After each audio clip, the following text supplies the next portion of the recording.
Okay, thank you, Stephen, for the introduction. So yeah, my name is Constance. I'm a PhD student at UCL in London. Also doing my PhD at the startup Quantum Motion, where we're trying to build a silicon quantum computer. So it's a different technology to what Matthew was presenting earlier. I'm also an experimentalist, so second talk of the day is also experimental. That will be fun. And yeah, so I'm visiting Stephen's group for a few months here, thinking more about some error correction things. So yeah, thanks a lot for this conference and for giving me this opportunity. So today what I'm going to talk about is some results of my PhD, which is basically about high fidelity spin readouts in what I would call a scalable array of quantum dots, but maybe that doesn't tell you much. So kind of overall what this work is about is how we can measure spin qubits. So you're all familiar, I guess, with the surface code, and Matthew also introduced it earlier. And so in the surface code, what you're doing, or in any kind of error correction code, is you're trying to implement these operations and some measurements on physical qubits. So your data qubits in order to encode your logical qubit that then is protected from errors. And so what you think about when you're more an experimentalist is how you do this measurement, like measuring those qubits that you have, how do you measure them? And in particular, because you want to be compatible with the architecture that is given by the surface code or your code, you want to think, how do you make sure that the measurement you're doing is not impacting the architecture so much so that your sensor, your qubit sensor, is compact, it's small footprint. So that's something we've been thinking about in this work. The platform that we are using, so in my group and in the company Quantum Motion, is silicon metal oxide semiconductor spin qubits. So this MOS platform is basically the transistors that you have in all the modern processors that you have on your phone, in your laptop. And this structure is where we host spin qubits, and I will explain kind of a bit how they work in a minute. And okay, so once you also have, so when you think about measuring qubits, you want to make sure your sensor is scalable, but you also want to make sure that what you measure, so your measurement will output some signal. So the idea is that signal, you should be able to label it as accurately and as fast as possible onto a qubit state. So that's like more a general problem. It's not only related to spin qubit, it's like more like a general data analysis problem. And so we've kind of been looking into numerical method to do that. And that has enabled us to get a high fidelity sensor that is also fast. And that will also label our spin traces or our qubits signal time traces in a tunable manner. And I will explain where the tunability comes from and why it's even important. Okay, so this is the overview of my talk. I will start by talking about silicon spin qubits, and because I was given like roughly an hour, I thought I would make this a bit pedagogical and explain how they work and how you do qubit measurement on them, because it's the important thing for my results. Then I'll move on to the results, particularly how we made that qubit sensor compact, small footprints, how we achieved high fidelity readouts, and how we did some tunable measurement. And at the end, stay tuned, because I'm also going to present some results from our team on error correction or fault-tolerant architecture that maybe is more familiar to you. So stay focused for at least the end of the talk. Okay, so let's start with introducing silicon spin qubits. So the idea of using silicon and quantum dots in general comes from a proposal in 1997 by Daniel Loss and David DiVincenzo, where they were thinking of using quantum dots. So this structure here, where you drop an electron, and when you have two quantum dots next to each other with the electrons, with the spin of the electron forming the qubits, you can make them interact using exchange interaction. And that exchange J can be tuned, let's say, in two regimes where here exchange is high or low, and that basically is the natural way to have your 2-qubit gate or your interaction. So that was the initial proposal. If quantum dots doesn't tell you much, you can think about it as a nanostructure where a charge carrier, so like an electron or hole, is trapped. And that happens, let's say, in a semiconductor.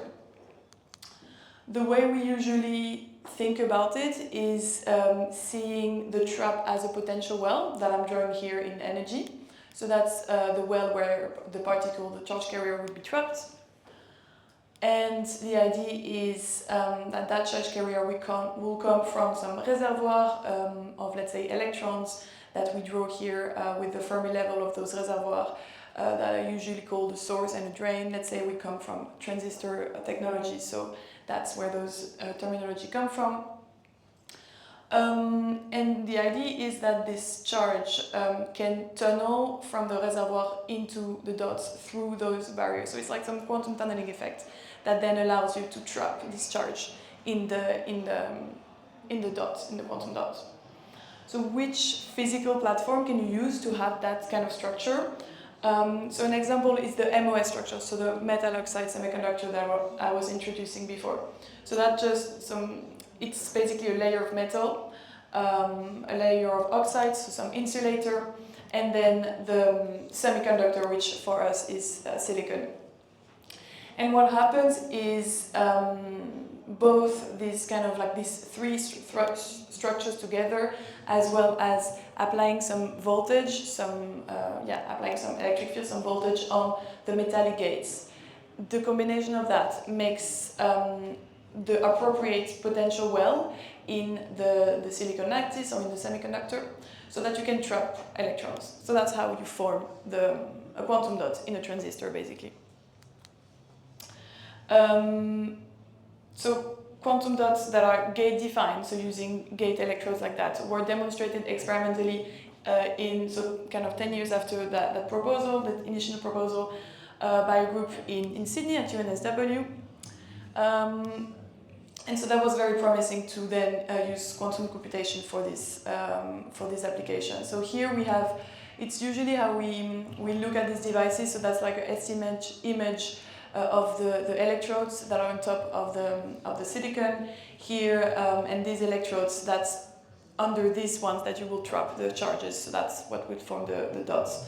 And that's a cross-section view of that device. So basically here what's important is that you bring the source and drain, so the reservoir, in the form of a two-dimensional electron gas, a 2-deg, and then you trap the charge carrier, so the electron here under the top gates, where you can basically modulate the energy of that electron here, as well as the energy of the barrier, with, again, some gates, some electrodes on which you apply voltage. So it's a very tunable structure. And yeah, so, and once you have an electron, it's a spin 1/2 particle, right? So if you apply some magnetic field, static field, the spin states are non-degenerate. Spin down states is the ground state, separated from the spin up by G nu B, with B the magnetic field that you're applying. So that's basically a two-level system. And so that's how you make a spin qubit. You encode the 0 on the spin down and the 1, the spin up state. So once I've said that, what do you need to make a quantum computer from that? What you need is first to define that quantum dot, that qubit, so you need to be able to apply some electric fields on those gates to define the potential well. You need to apply some static fields, some static magnetic fields to define the spin states. The single qubit gates, they are operated by sending some like photons, basically a oscillatory magnetic field from, let's say, some nearby transmission line around the qubit, where you then drive the state from 0 to 1, the spin down to spin up. For 2-qubit gates, yes, you use exchange interaction, which was proposed in the initial proposal here, which basically that exchange J relates to the overlap of the wave function of two electrons in two different dots that you're trying to couple to each other. So that's also tunable electrically, so that's also an advantage of this platform, is that electrically you can tune exchange, so you can tune the 2 qubit gates. And so spin qubits, they're also operated, they need to be operated at low temperature, so ideally at base temperature of a dilution fridge, so 20 millikelvin, even though there's been some work operating spin qubits at hot temperatures, so still cold, but like 1 qubits. That's a field of research. Okay, so now that I've kind of introduced that, how good are these qubits? I guess what you're interested in is more what we can make with them, so what's the benchmark of fidelities. So good thing about spin qubits is they've all, so for initialization 1 qubit, 2 qubit readouts, all these operations have been demonstrated at a fidelity above 99%. So it's good, you can make theoretically the surface code with it. A big advantage of spin qubit is the long coherence time. It's very, very stable systems. The reason for that is the main decoherence channel for an electron spin in a silicon lattice is that electron that will couple to the nuclear spin. But we're dealing with silicon. The common isotope, silicon-28, has 0 nuclear spin. So if you enrich your silicon wafer to a lot of silicon-28, then you manage to get this very long T2 times, about 1 second, if that's what you need. Because maybe you don't even need that. Because the time of the gate is slightly slower than superconducting qubits, I think, but it's basically still much faster than your T2 time and T1 time, which is what you want. Now the question you can ask yourself is, how do these fidelities hold when you have a large qubit processor, or the largest you can get? And the largest that have been demonstrated in silicon MOS is 6 qubits in a line, so that's not a lot compared to superconducting qubits, but it's getting there. And in this particular device that I will show in a second, the fidelities are still relatively high, even though for 2 qubit gates you're 95%, but it's still promising. In terms of architecture of silicon spin qubits, you have, so to couple 2 qubits, you have only nearest neighbor interaction, so because it relies on exchange direction J. There's lots of shuttling possibilities, so shuttling of spin qubits in arrays is heavily investigated. Particular geometries is, 6 qubit in a line, that's the device that I was talking about. So that's the SC image again of the gates on top of the silicon, so the qubits are 1, 2, 3, 4, 5, 6 under this so-called plunger gate. People have demonstrated phase error correction small algorithms with 3 qubits. So the 3 data qubits, they are like that. This is the sensor. So it's, again, architecture in a line. And what you find with spin qubit is, in silicon, is that having a real 2D architecture, like let's say for the surface codes, or like any kind of, I don't know, hexagonal lattice or something like that, it's difficult. And the reason for that is you're limited by having the electrodes wiring that so-called fan-outs that come from the side. It limits you when you're trying to make a fully 2D architecture, so that's a big challenge for this technology. Okay, so now why are we even interested in silicon spin qubits? What's the advantage? And one big advantage, so I mentioned the long coherence time, one big advantage is so-called industrial scaling. So these devices that we're dealing with, the transistor device, they're like transistors, as I said, that are like the ones in your phone. So you can fabricate them in foundry. Famous foundries, or like foundries that have been fabricated device for then quantum computation, are IMEC in Belgium, the CEA in France, Intel also is very big on that. And why do you even want to fabricate that in a foundry? Well, the idea is that you have good reproducibility of your qubits. You don't have, hopefully, the calibration, and once you have a large qubit processor, all the qubits are the same because it's all fabricated in a foundry.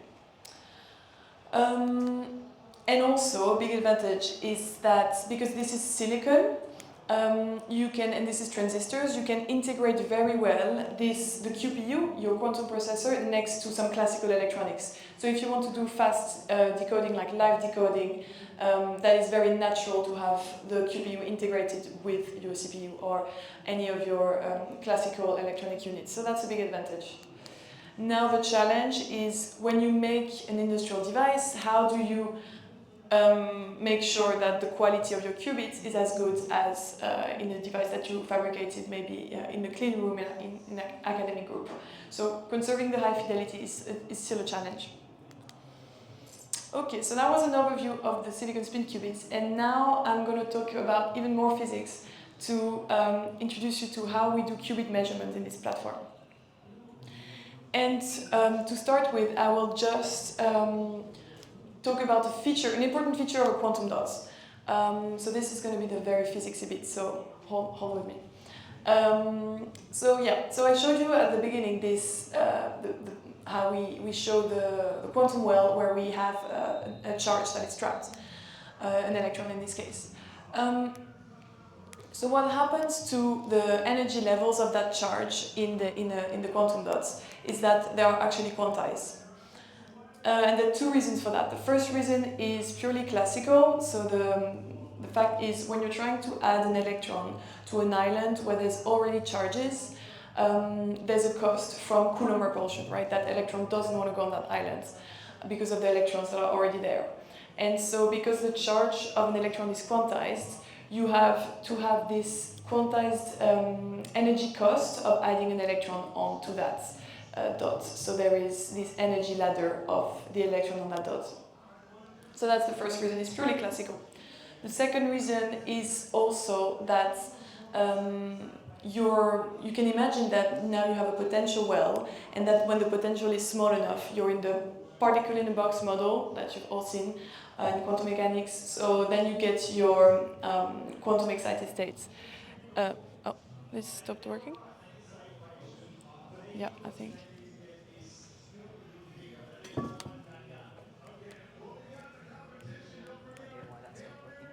Is that, yeah, okay, I think it turned off, maybe it's low battery or something.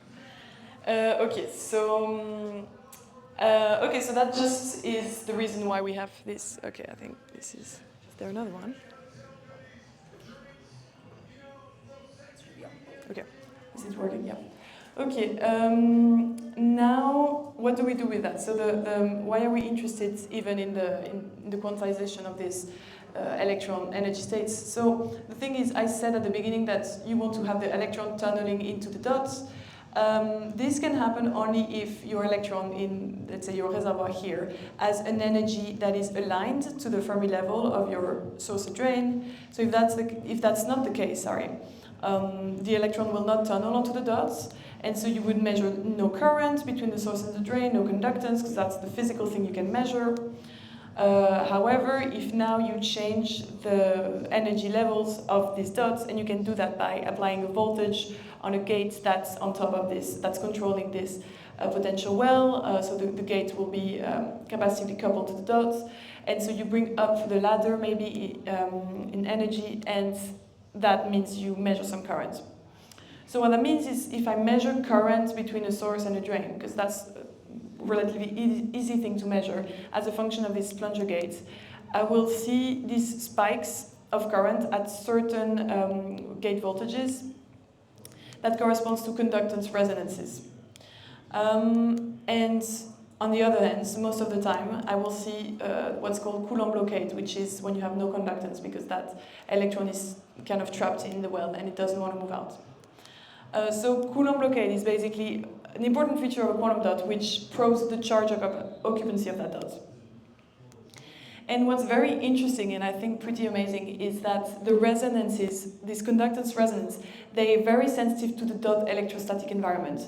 You can see that any object that is around the dots that changes slightly its charge, if it's capacitively coupled to that dot, you will get tuning out in and out of the conductance resonance.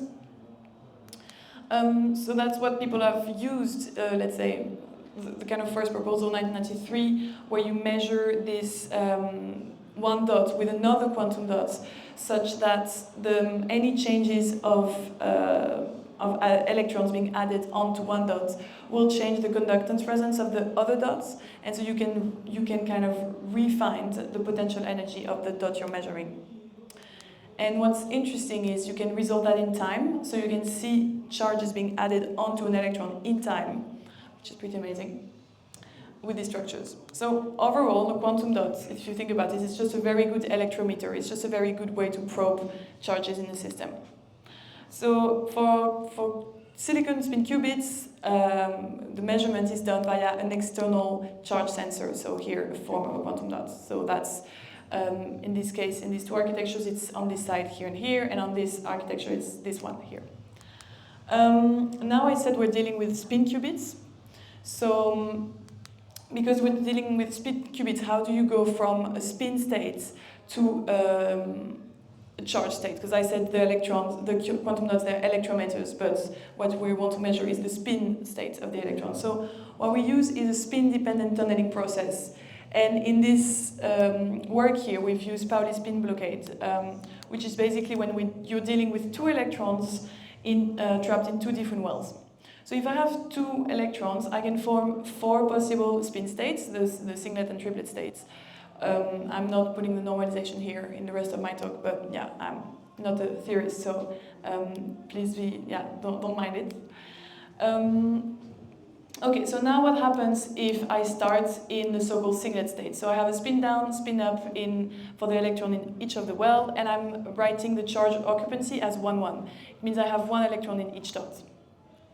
Now if I change the potential landscapes such that I want this electron to tunnel onto these dots, like it's favorable in energy, I can measure that that's what will happen. The electron will tunnel from the 1,1 charge state to the 2,0, so that I will end up with 2,0 with two charges here and 0 charge here.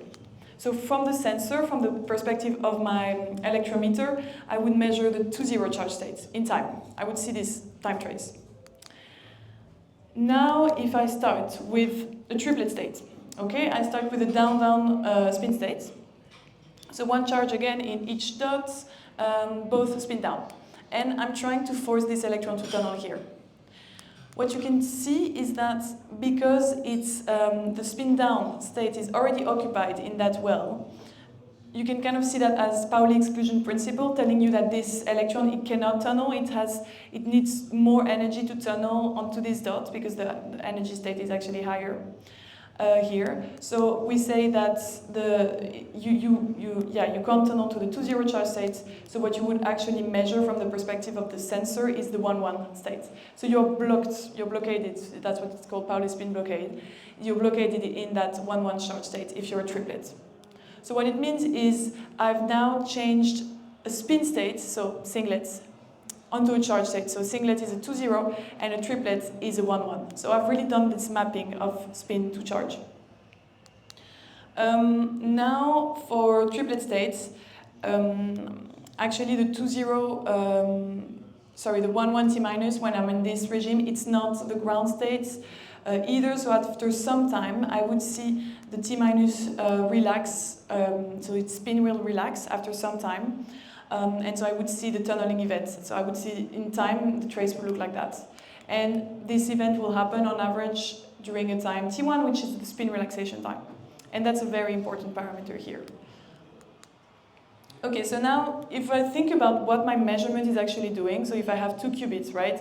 The left and the right quantum dots with an electron in each qubit, in each dot, that's my two qubits. And what am I actually measuring here? The answer is that measurement heavily depends on the T1 of the spins, so that T1 that I was introducing before. You can see that in one way. So if I have, that T0 state, so one thing to say is that all the triplet states here, they can have a different relaxation time. They relax via different mechanisms, so their relaxation time is different. And in particular, if I have a short relaxation time of that T0 state, it means these two states, they will look the same.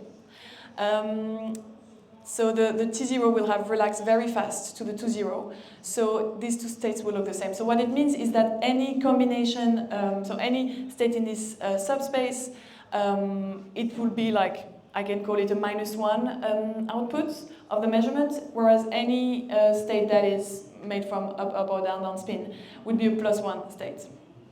So that's the parity measurement that I'm doing on the 2 qubits that I have. Now, if I'm in the case where the T1 of the triplet state, the T0 state, is very long, what I'm actually differentiating is all the triplet states against the singlets. So it's so-called singlet-triplet readouts. So if I try to write it kind of in the form of a basis, it's not ideal. Like, it's not really like any kind of Pauli operator that I'm applying, but that can be a very interesting measurement just to know about the spin physics of the system. But obviously, if you look at this one, this is actually a ZZ measurement. So what it means is that in spin qubits with Pauli spin bouclade, we have this ability, when you have your 2 qubits, you don't need an ancilla qubit, you're really measuring that ZZ eigenvalue from the measurement itself. And actually that's not entirely true, because if you think about it, that T0 state needs to have relaxed to the singlet 0 so that these two look the same. So I'm actually projecting one of the 4 states that I'm measuring. So it's not entirely a perfect non-destructive ZZ measurement, but it's kind of half non-destructive. Okay, so that was really what we're measuring in the spin qubit, and you can see that the T1, as I said, is important to choose the basis you're in, either you're on the parity, on the singlet-triplet basis. Also, T1, usually, people who do readouts, they will know that it's important for fidelity of your readouts. The reason for that is we usually, so how you, at the beginning I said that you have some signal in time. What you're trying to do is label that signal as accurately as possible. The signal is obviously this long time trace. So what do you do with it? Well, you average it during a certain integration time. And you can define a threshold in signal above which your qubit is in a certain state, under which it's in a different state. And so what we usually plot is the infidelity of your measurement as a function of the time you integrate for. And so that's the infidelity that you want to minimize as much as possible. And what you notice is at the beginning, the longer you integrate for, the more you average out the noise, if you think about it, of this time trace. So you will improve your fidelity as you start to increase the integration time. And that's basically related to the signal-to-noise ratio of your sensor itself. That's basically SNR, that you're improving with integration time. However, if you integrate for too long, what happens is that you could mistake any qubit state that was, let's say, the triplets for a singlet, because now if you see that I'm integrating for this amount of time, yeah, I could start to mistake the qubit state. So that's why the infidelity then gets worse and worse if you integrate for too long. So what you really want is to increase this T1 time so that you are able to integrate for as long as possible, if that's what you want, to just increase your fidelity. Maybe you want to shorten your integration time. But if you just want to increase the fidelity, you can do that by increasing your T1. So overall, what that means is that T1 is important. Okay, so to measure a spin qubits, we said that we use a spin-to-charge conversion mechanism. We use an external charge sensor, and T1 is important. It's important for the fidelity, but also to choose the basis you're in. And now coming back on the advantage of spin qubits, I said it's like a scalable platform because you can fabricate it in a foundry. So how scalable is that sensor? Like, how small is it? So traditionally, people use these single electron transistors, which is basically like a transistor that you operate in the regime where there is a quantum dot in the middle channel. So that means there will be only a single or a few electrons being trapped one by one, rather than a flow of current like in a transistor. So that's what I was showing in these 2 images here. The challenge with that is because it takes up a lot of space, you are really limited to 1D array, which is what people have been measuring in the community, right? Only 1D array of qubits, because you need the sensor. The sensor takes quite a lot of space. So an idea, instead of doing the single electron transistor, is to use the so-called single electron box. And that is basically, you get rid of one reservoir. Okay? So instead of measuring the current between the source and the drain, like in the transistor. You actually measure one electron tunneling or like cycling back and forth between a source, a reservoir, and the dot. So how you measure that is actually now you're moving on to dispersive measurement, so you send that radio frequency signal and any changes of charges, so any changes of capacitance or resistance on that quantum dot, because one electron is cycling back and forth, that will change your radio frequency signal. That's the dispersive measurement. And this allows you to get higher connectivity. So if you think about it now, I can have 1 qubits that are in this 1D array, and the 2 qubits, the sensor on a parallel array with some, I can start adding some additional sensor on the second array. So you can have this so-called 2x-n array. And so a colleague in my group has shown that this architecture itself, even though it's not fully 2D, like it's not like what you would like for the surface code, this is actually compatible with the surface code. So check this work if you're interested in knowing how that relates to a surface code. And actually, I will show a slide at the end. So, okay, so what was missing kind of experimentally is to show that you can have this structure in the planar MOS, so in the metal oxide semiconductor structure that I was showing before, fabricated in the foundry. So that's what we worked on. So this work was focusing on this kind of unit cell that contains this scalable sensor, so the SCB. We showed that not only that sensor is scalable, but it also allows you to get very good fidelity. So we got state-of-the-art spin parity of 99.95% in short than 300 microseconds. And yeah, we did some new kind of numerical model to see how you can label the data in these single-shot time traces, which I think is something cool because it's something people in the community can learn from, not only doing spin qubits, but any like single-shot traces analysis. Okay, so now I'm going to show you those results in a bit more detail. So the device that we have been using is this structure. So this is a schematic of the device, because I think I cannot show the STM images. And the idea is that you have three quantum dots, so these 2 quantum dots here, 1 here. So the energy of these dots are controlled by these gates that are capacitively coupled to the dots. And the barrier between the dots and like the reservoir is also controlled by barrier gates. So this device is fabricated, so it's a planar MOS structure, and it's fabricated by the foundry I make. So it's like an industrial 300 millimeter wafer device. So the bottom side here is what we had as the sensor. So if I draw a cross section of it, that's the SCB that I was introducing. So that's where you have your electron reservoir, your 2-dimensional electron gas, and you have charges that are cycling between this dot that you're forming and the reservoir. So that's basically your electrometer here. We probe it dispersively. So as I said, we put this, we embed the device in a resonator circuit. We use LC circuits with a superconducting inductor, so we have a Q factor of around 100, which is not super high, but we don't need such a high Q factor resonator for readout application.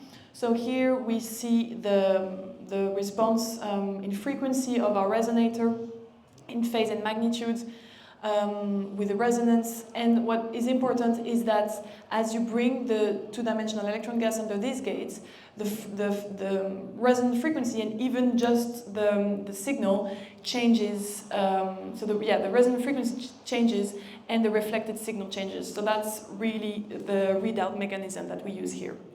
And here I'm showing the difference between the 2 DEG being on and off, but actually what matters is I have some difference of signal, as I will show in a second, when a single electron is tunneling, which I think is crazy, but yeah, it works. Okay, so that's the bottom side, and now the top side is the double quantum dot structure that we use as qubits. So we have one electron, so we have a double dot, 1 electron in each qubit.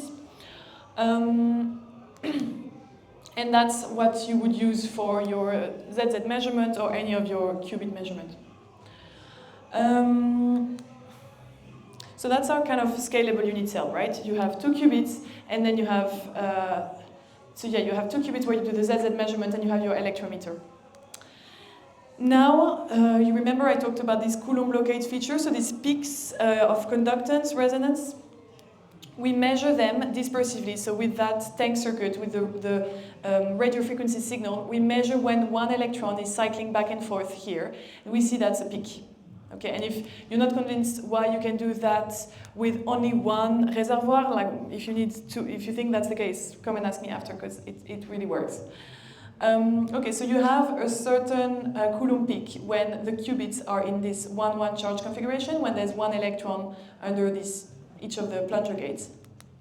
But the important thing is that Coulomb peak changes its location when the qubits change electron occupancy. So when I'm in the 0-2 charge state, I see this difference of signal. So if I fix myself at a certain plunger gate voltage, I would actually have 2 different signals, which is basically what I want to do, right?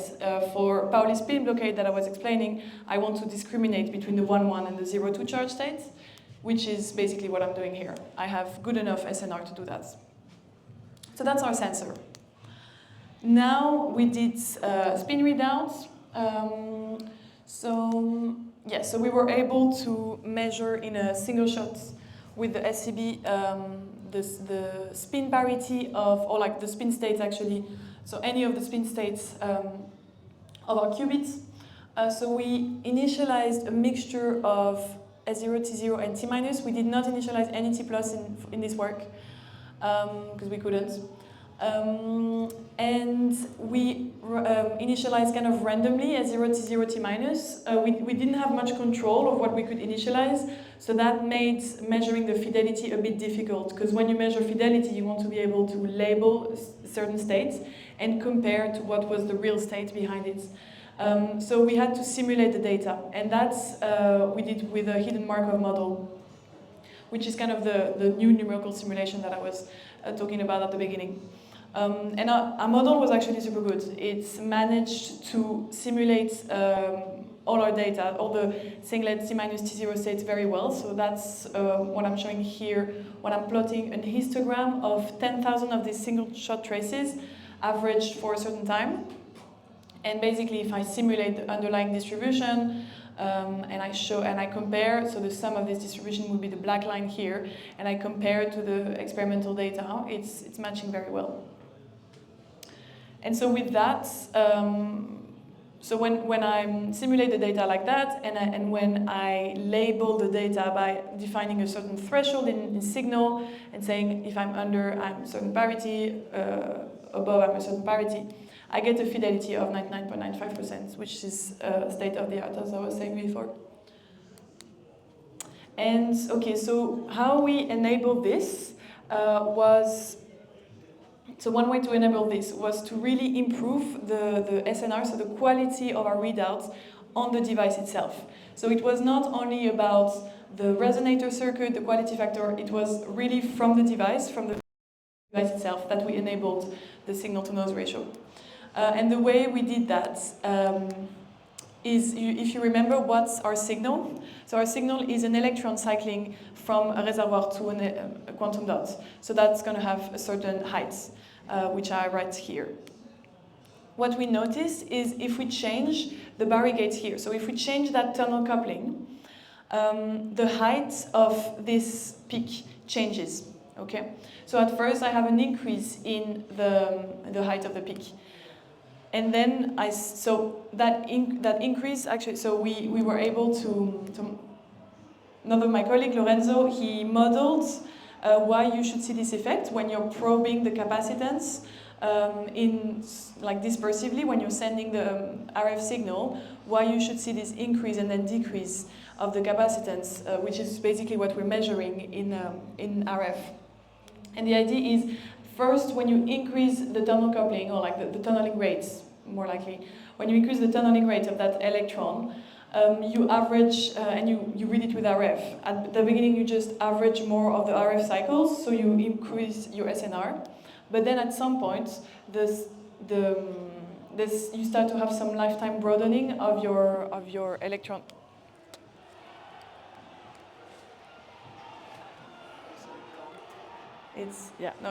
Maybe it's gonna die again, but yeah. And so yeah, so you have basically this optimal point. And we found that the optimum point is when the electron is cycling at 1.1 gigahertz. So also that means this structure tells you about the electron tunneling rates, right? That's what the dispersive measurement does. And so you find this sweet spot when the tunneling rate is a bit higher than your RF frequency and you're not thermally broadened, so it's less than kBt. So basically this is how we got high fidelity readout and really improve the SNR kind of like on chip, like on the device itself. And finally, I talked briefly about the tunability of our measurement. No. Yeah, is there the other one? No, that's it. Okay. Okay, that's okay. I mean, I'll have to compete with the Super Bowl, so I think it's hard if I don't use a mic.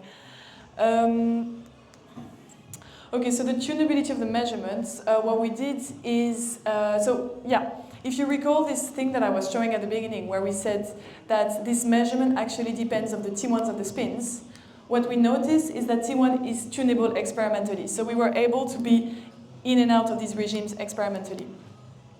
So I also said that the relaxation rates of these different triplet states, they're kind of different mechanism. The T minus, it's some phonon scattering process, so you just couple to some phonon in the silicon lattice, whereas the T0 you kind of dephase with the singlet zero, which is in the same eigenspace, so this is a faster process. So basically the T0 is shorter T1 than the T minus, which is kind of what I said at the beginning. And what we found is if I measure the T1 of these two states as a function of the Barry gates, so same idea as when I was increasing the SNR with tuning the tunnel rate. I'm doing the same here, and what I actually measure is that I see a huge modulation of the T1s. And by the way, you can see how long our T1s are in silicon spin qubits. So from like half a second to milliseconds or like hundreds of microseconds for the T minus and the T0 states. So we see this exponential modulation of the T1, and we relate that to the fact that when you're changing the Barry gate, you're modulating the tunnel coupling, so kind of exchange between those two spins. And so what happens is if the Barry gate is high in voltage, it means it's low in potential, so the spins are very coupled to each other, so you have long T1s. So it's kind of expected to have this trend. But what we were interested in is how does that relate to the fidelity of the measurement. So that's what we calculated. We measured the parity spin fidelity. So we did this parity readout, and we measured the fidelity at each of these points. And we see that it's also modulated by the T1s and by the Barry gate. And there are two interesting points, basically, in this regime. So the first interesting point is the point with the lowest infidelity. It's the yellow curve. Okay. So maybe what you want when you're doing your readout for your error correction or whatever is to have a very high fidelity measurement.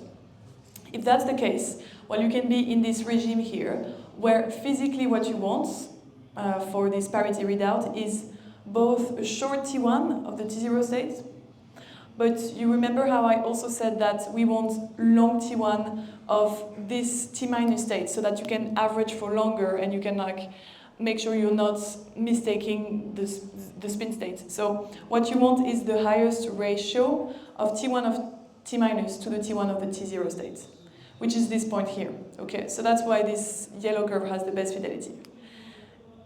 On the other hand, if you're not super interested in high fidelity in general, but you just want something at the fault-tolerant threshold or something like that, maybe you want a fast measurement. And so you can also get that by just having very fast T1s of all the triplet states, and so having the Barry gate voltage super high. So it's this regime here.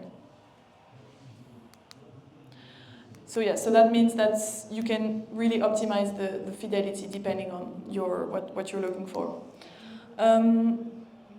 And the other thing, so the other thing that this means is that depending on what you want to measure, so either you want to measure the parity, so as I said, there's these two different interesting points, so you want to be in the best parity readout regime, or you want to be in the fastest parity readout regime. But maybe you want to be in the singlet triplet readout basis, so this one, and in this case you want long T1s of all the triplet states. And so if that's the case, you can be in this very closed Barry gate voltage regime. And so it means physically you can just switch between any of the measurement type that you want by changing that Barry gate voltage. So it has quite a lot of application. Okay, so with this I will kind of summarize this particular piece of work where, again, as I said, we were able to show we have a unit cell for quantum computation with a scalable sensor, okay, low footprint. It's in a different array to the qubits.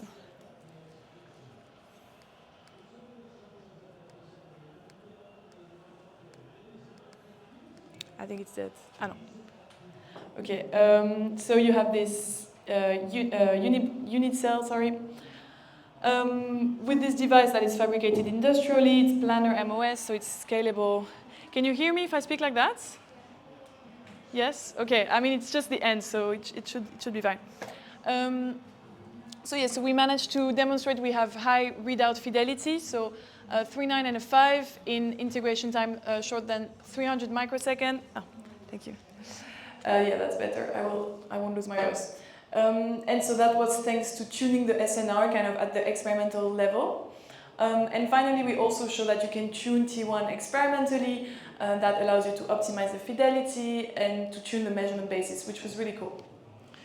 Now, maybe on some topics that you would like a bit more. People have been thinking about how you use these 2x(n) qubit arrays to make fault-tolerant architectures. And as I said, this physical platform, it's advantageous for the wiring fan-out, like at the device level, but it's not really the 2D surface code. So is it compatible with QEC even? And there's this work that showed that actually it is compatible. If you're able to couple qubits, so the 2 qubits array that you have, and if you're able to shuttle qubits in like one of the 2 arrays. So if you're able to do that, you go from a physical qubit to then being able to shuttle this array here. So basically you gain connectivity, and so basically you have another, like a 2-dimensional level of connectivity where you can encode a logical qubit.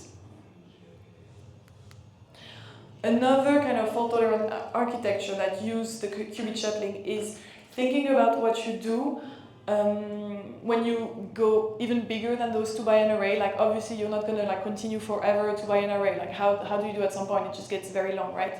So the idea is you can have these arrays in a loop, and to gain some connectivity, you shuttle qubits in each of these loops. And so that creates a kind of virtual 3-dimensional array with 2D local operations, the third dimensionality kind of being the time for which you shuttle. And that's allow you to do some surface code. And I'm not the expert on these works, so please don't ask me too many questions on this, and more look at their work that has been published. So with this, I'd like to thank you. Obviously this has not been only my work, but the work of a lot of people in the team, a lot of collaborators. And if you have any questions, thank you.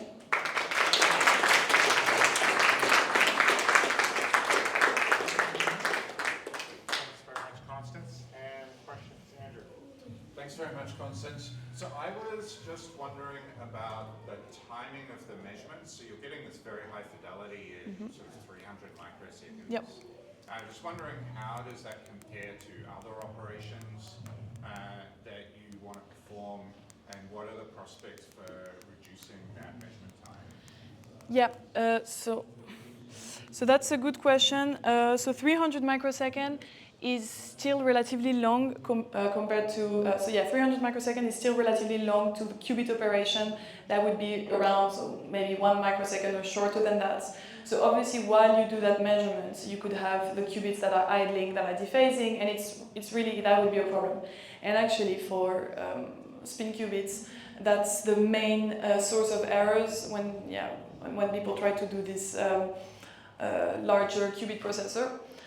So that's why I think if you're not interested just in the fidelity, if you're not interested in having just the fidelity optimized, you can just reduce your optimal integration time by being in that like red regime here, where you still, let's say, 99% fidelity. Maybe that's enough. Maybe you don't need like 3 nines and a 5.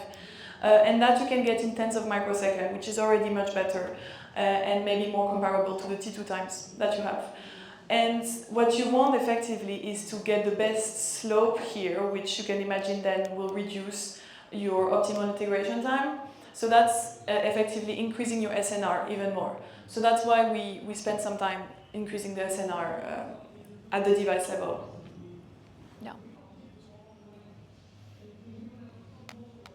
Can I ask, just in terms of the fan out of wiring that you need for that measurement? So it was like an RF line and 5 DC lines or something. Did you go through any process of trying to minimize that? Yeah.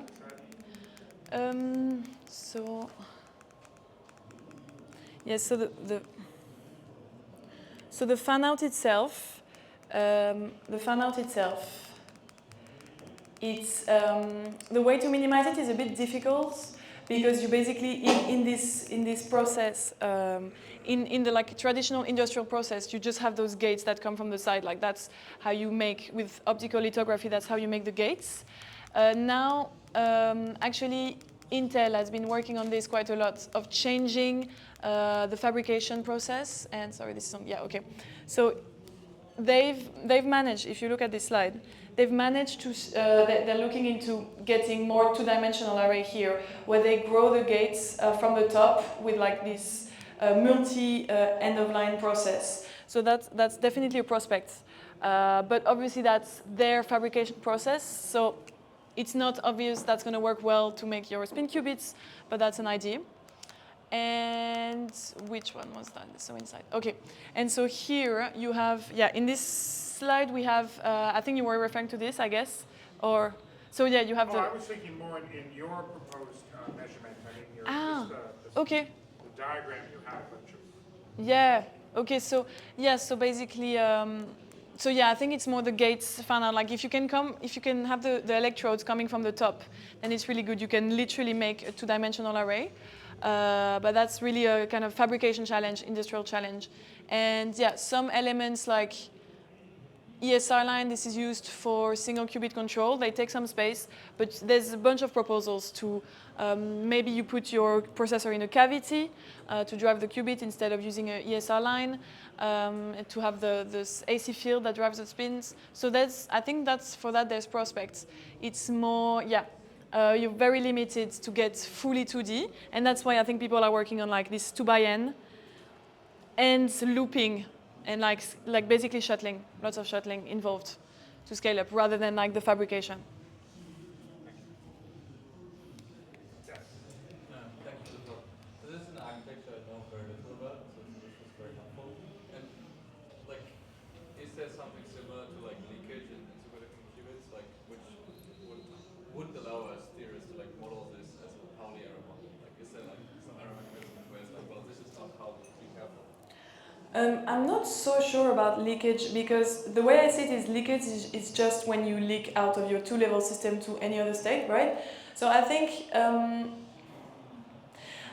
the biggest error. So T1s so if your spin decays to like a very different spin state that is not in your two-level system, that would be maybe a T1 process that is actually very long T1. So I think we don't care so much about that. Maybe you have some excited states, but it's not so much of a problem. I think the decoherence is more the main source of errors. currently for spin qubits. So people are really trying to look at increasing these T2 times and making some, I mean, a bit like in superconducting qubits, making some protocol so that you can refocus your spins and increase your coherence from that. Yeah. So like a Pauli error model is a good error model? I think so. I would say so. I think, but yeah. I wouldn't be the expert to answer, but I think so, yeah. Questions? If not, let's thank Constance again. Thank you.